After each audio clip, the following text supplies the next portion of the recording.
Hello दोस्तों, आप सभी का स्वागत है वेब फॉर्म की सीरीज में। तो लास्ट टाइम हमने सीखा था कि क्लाइंट साइड वैलिडेशन को किस तरीके से इम्प्लीमेंट करते हैं। तो आज हम लोग सीखने जा रहे हैं कि ड्रॉप डाउन लिस्ट को किस तरीके से वाइंड कर सकते हैं। तो इसी के साथ स्टार्ट करते हैं इस नए वीडियो को। तो मैं यहाँ पर एक डिव ले लेता हूँ, क्लास, और इससे दे देते हैं साइज 4। इसके अंदर एक लेबल लेते हैं। जो ड्रॉप डाउन लिस्ट होगी वो हमारी कंट्री की होगी, तो यहाँ लिख देते हैं कंट्री। और यहाँ पे ड्रॉप डाउन लिस्ट लेते हैं एक HTML helper,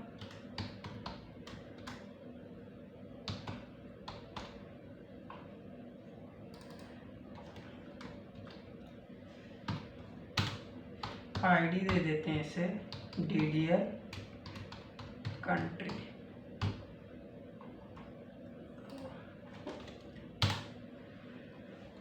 runner server,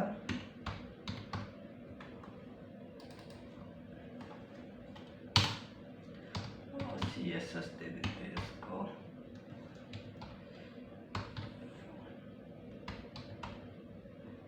control, एक लेवल ले लेते हैं यहाँ पे।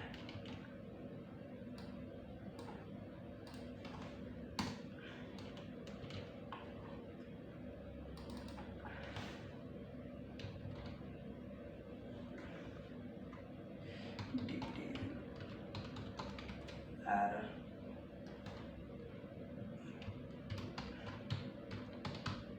Country.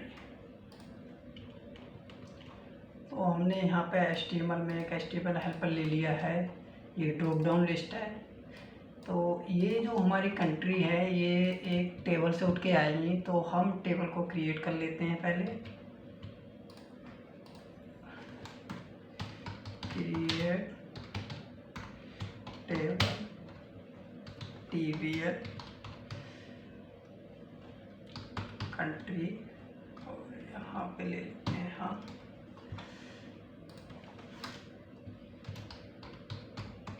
Country ID int primary की आइडेंटिटी कॉलम होगा ऑटो इंक्रीमेंट ये, और कंट्री नेम।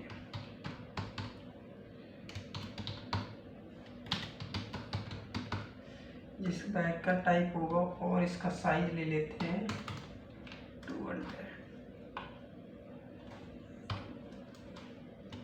एक स्टेटस ID ले लेते हैं।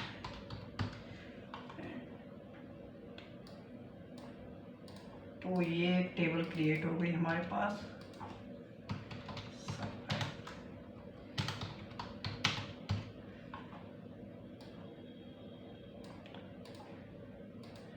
TBL country. तो हम टेबल को रिफ्रेश करते हैं और ये टेबल है, इसको राइट साइड क्लिक करते हैं और एडिट टॉप 200 पे करते हैं। तो ये ऑटो इंक्रीमेंट कॉलम है, यहाँ ले लेते हैं इंडिया, और स्टेटस ID में ले लेते हैं 1। 0 होगा इनएक्टिव और 1 होगा एक्टिव, तो हम स्टेटस ID 1 ले लेते हैं यहाँ पे, और यहाँ लिख देते हैं USA।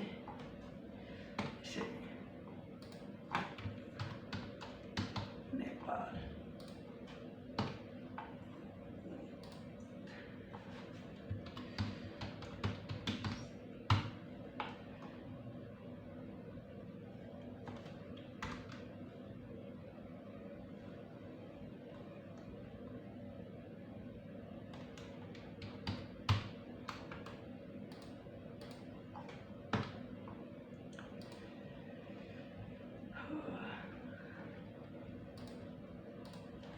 तो यहाँ पे हमने 4 कंट्री ले ली है यहाँ पे, और एग्री, तो ये कंट्री आ गई। तो अब हम जाते हैं .cs वाले पे। यहाँ पे एक मेथड बनाते हैं कंट्री, जिसमें हमें ड्रॉप डाउन लिस्ट में बाइंड करनी है। तो यहाँ पे ले लेते हैं मेथड पब्लिक वॉइड, और मेथड का नाम दे देते हैं हम DDL कंट्री बाइंड करना है। इसके लिए ये इस तरीके से तो स्ट्रिंग लेते हैं और क्वेरी ले लेते हैं यहाँ पे, और यहाँ पे हम लिखेंगे अपनी सेलेक्ट क्वेरी। तो यहाँ हमको लेके आना है कंट्री आईडी और country name, where status ID equal 1 कर देते हैं इस तरीके, और इसे कॉपी करते हैं और यहाँ। तो ये हमारी क्वेरी बन गई इसकी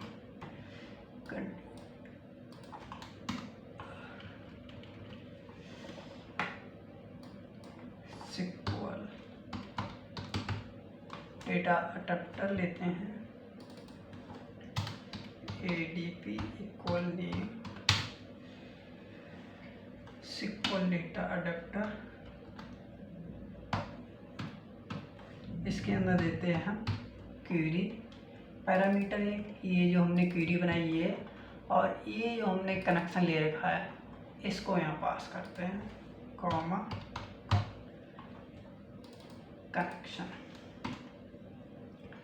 यहाँ ले लेते हैं data set DS equal new data set,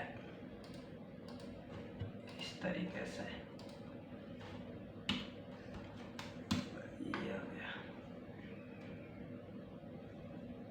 अब लेते हैं ADP डॉट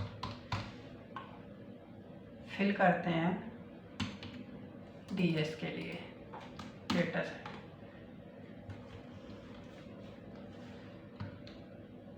यहाँ लेते हैं अपने DDL country,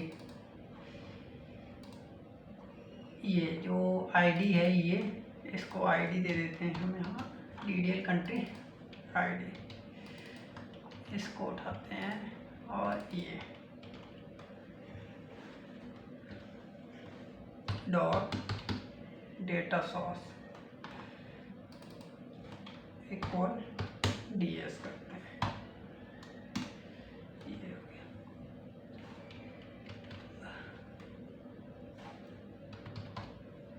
DDL country ID dot data text field equal,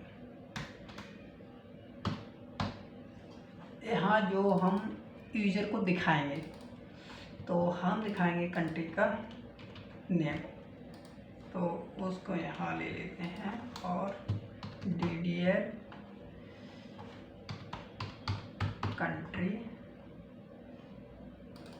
ID dot data value field,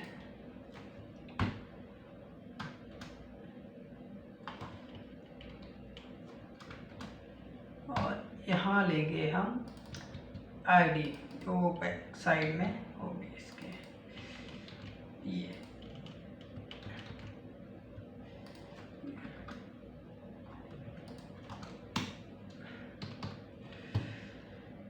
DDL country dot data wind कर देते हैं इसमें। तो ये हो गया हमारा DDL का वाइंड मेथड। अब इस DDL को आप कब बाइंड करना चाहते हैं, कहाँ, वहाँ पे आपको इसे कॉल करना होगा। अगर आप सेव के बाद कॉल करना चाहते हैं तो यहाँ पे कर सकते हैं। तो अभी हम चाहते हैं जो जैसे ही पेज हमारा लोड हो वैसे ही ये ड्रॉप डाउन वाइंड हो जाए। तो हम ले लेते हैं यहाँ पे इफ कंडीशन और इसको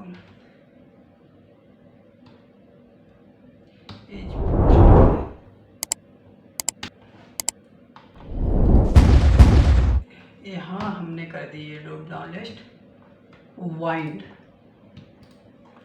अब जैसे ही हमारा ये पेज लोड होगा वैसे ही ये DDL वाइंड हो जाएगी। तो रन करते हैं अपने पेज के लिए हम लोग।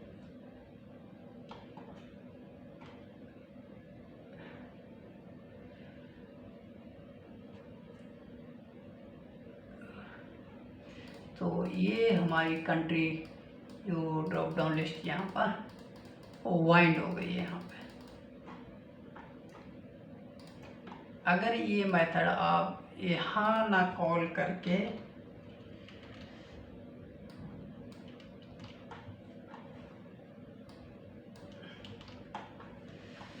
ऐड पे करेंगे, जैसे यहाँ कॉल कर देता हूँ मैं। अब मैं इसको रीलोड करता हूँ इस फॉर्म के लिए,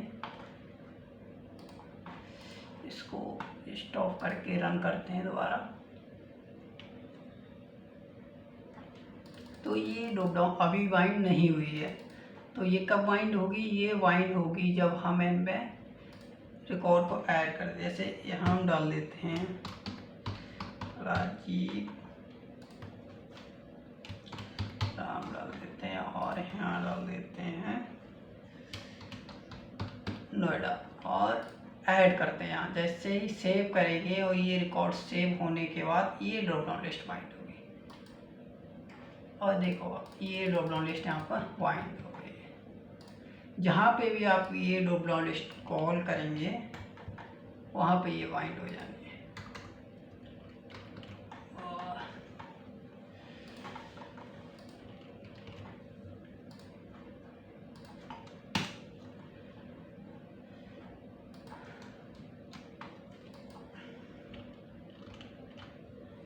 तो हम यहाँ पे दोबारा इसको रन करते हैं।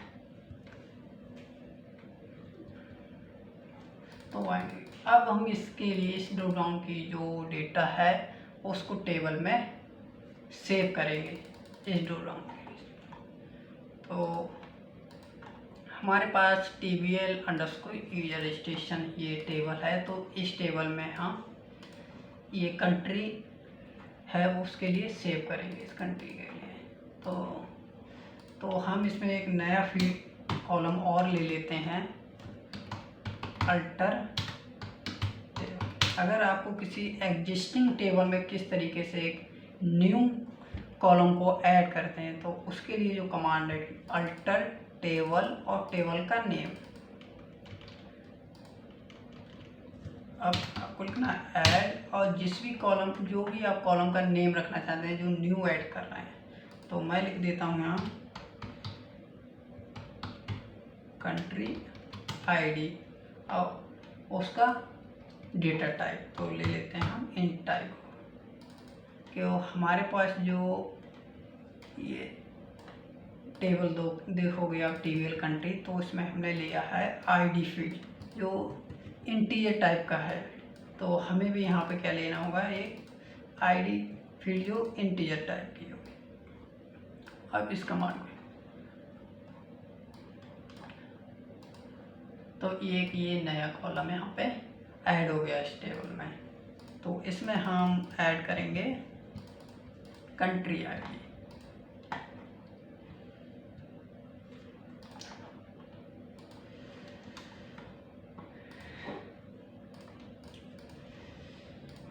और हम ले लेते हैं इंडिया और यहाँ लिखते हैं टेस्ट, लिख देते हैं सॉरी यहाँ पे पहले हमें यहाँ पे कंट्री ID भी लेनी होगी फील्ड।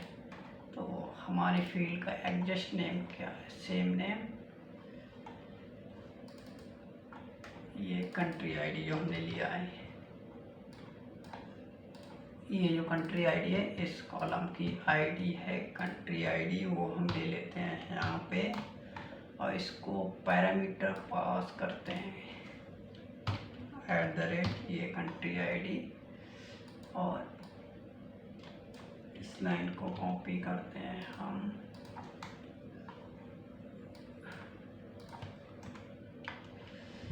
और ये जो पैरामीटर की आईडी है ये दे दिया कंट्री आईडी, और जो ड्रॉप डाउन की DDL कंट्री आईडी डॉट करेंगे हम सेलेक्टेड वैल्यू। यहाँ पे हमको वैल्यू लेना है कि हमको टेबल में सेव करना है, उसकी आईडी जो DDL की जो आईडी है उसको सेव करना है। जैसा आप देखोगे, जैसे हमने ड्रॉप डाउन लिस्ट जो वाइंड की तो यूजर को दिखाया हमने कंट्री नेम, क्या दिखाया, टैक्स फील्ड दिखाया था। अगर आप यहाँ पे देखोगे टैक्स फील्ड दिखाया हमने ये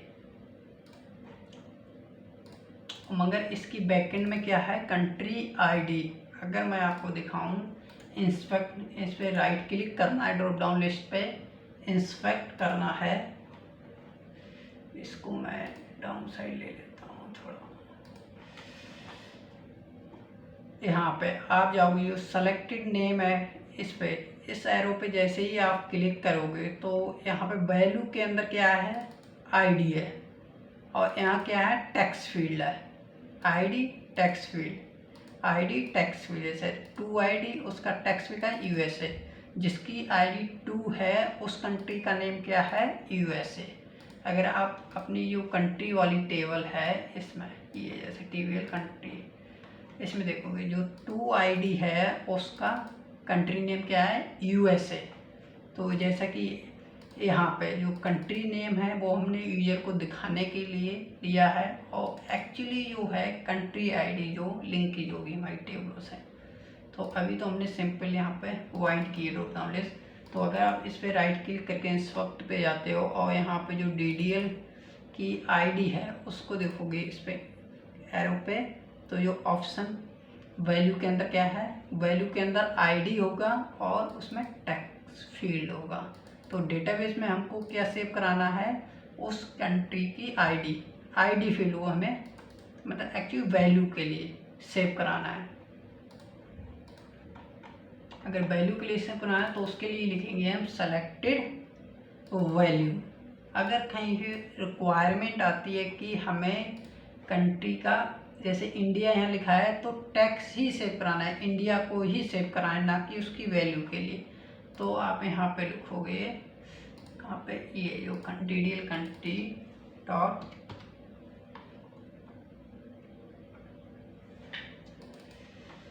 टैक्स, तो आपके पास यहाँ पे क्या आएगा, टैक्स आएगा। जैसे कि मैं अभी आपको दिखाता हूँ, सेलेक्टेड वैल्यू करके दिखाता हूँ यहाँ पे। तो यहाँ पे हमें आईडी फील्ड, तो मैं यहाँ पे लगा लेता हूँ एक ब्रेक पॉइंट, इसको रन करते हैं दोबारा।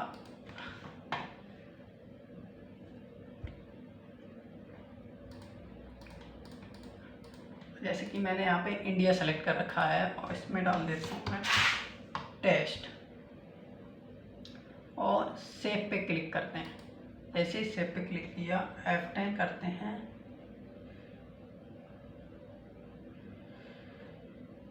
तो आप देखोगे कि आईडी 1 आई यहाँ पे, सेलेक्टेड फील्ड 1, और जो सेलेक्टेड फील्ड 1 क्या है, इंडिया। आईडी 1 मतलब इंडिया। अगर आप यहाँ देखोगे तो हमने इंडिया सेलेक्ट कर रखा है। अब हम इसे कंटिन्यू कर देते हैं, तो रिकॉर्ड सेव्ड हो गया सक्सेसफुली। अब यहाँ पर TVL रजिस्ट्रेशन, तो यहाँ पर क्या आ गया, 1 आ गया। तो अगर आप इस 1 की लिंक देखोगे तो ये जो 1 आईडी है, अगर आप अपनी TVL कंट्री वाली में जाओगे तो 1 आईडी का आपको क्या मिलेगा, वहाँ फाइंड आउट कर सकते हो आप। 1 का मतलब इंडिया। तो इस तरीके से हमने ड्रॉप डाउन लिस्ट वाइंड की। तो अगर आपको ये वीडियो अच्छी लगती है तो लाइक करें, शेयर करें और मेरे चैनल को सब्सक्राइब करें। फिर मिलते हैं किसी न्यू कॉन्सेप्ट के साथ, तब तक के लिए नमस्कार।